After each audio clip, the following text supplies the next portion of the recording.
मैं डॉक्टर दिग्विजय सिंह, सह आचार्य प्राणिशास्त्र विभाग, राजकीय महाविद्यालय नोखा। विद्यार्थियों, आज द्वितीय वर्ष के तीसरा पेपर परिवर्धन जैव की, जिसे अंग्रेजी में डेवलपमेंटल बायोलॉजी कहते हैं, उसकी प्रथम इकाई के बारे में जानेंगे। इससे पूर्व परिवर्धन जैव की क्या होती है, इसको जानें। परिवर्धन जैव की आधुनिक प्राणी विज्ञान की एक प्रमुख शाखा है।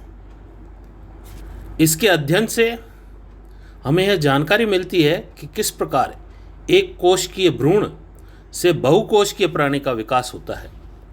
जीवों के भ्रूण की विकास एवं भ्रूणीय विकास के पश्चात जन्म तथा मृत्यु तक शरीर में होने वाले विभिन्न प्रक्रमों का ज्ञान होता है।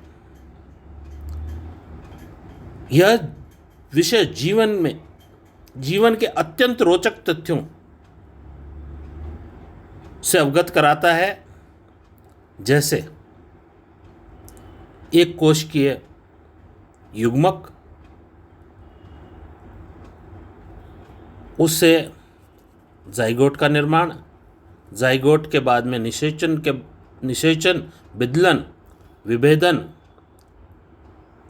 विभेदन के पश्चात किस प्रकार अंगों का निर्माण होता है, किस प्रकार जन्म होता है, जन्म के पश्चात शरीर में किस प्रकार वृद्धि होती है, जीर्णता आती है और अंत में मृत्यु।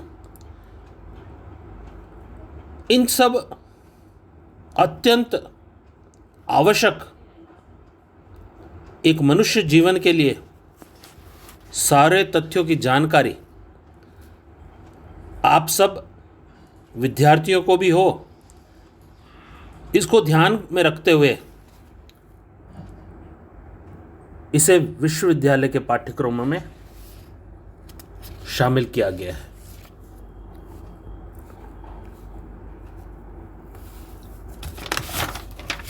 परिवर्धन जैव की तो आधुनिक शब्द है। इससे पूर्व इसे भ्रूण की कहते थे। भ्रूण की एम्ब्रियोलॉजी को कहते हैं। एम्ब्रियोलॉजी एक ग्रीक भाषा का शब्द है। एम्ब्रियो व लोगस अर्थात भ्रूण का अध्ययन। भ्रूण तथा भ्रूण के विकास की अवस्थाओं के अध्ययन को भ्रूण की कहते हैं। यह दो प्रकार की होती है। हम सब जानते हैं जनन दो प्रकार के होते हैं, लैंगिक और अलैंगिक। उसी को ध्यान में रखते हुए यह भी दो प्रकार की है, एम्ब्रियोजेनेसिस और ब्लास्टोजेनेसिस। एम्ब्रियोजेनेसिस के अंदर मात्र लैंगिक प्रजननशील प्राणियों में भ्रूण का विकास का अध्ययन किया जाता है, जबकि ब्लास्टोजेनेसिस में अलैंगिक प्रजननशील प्राणियों जिनमें बड की सहायता से बॉडी फ्रैगमेंट, शरीर के टुकड़ों से या जेम्यूल आदि से विकास होता है।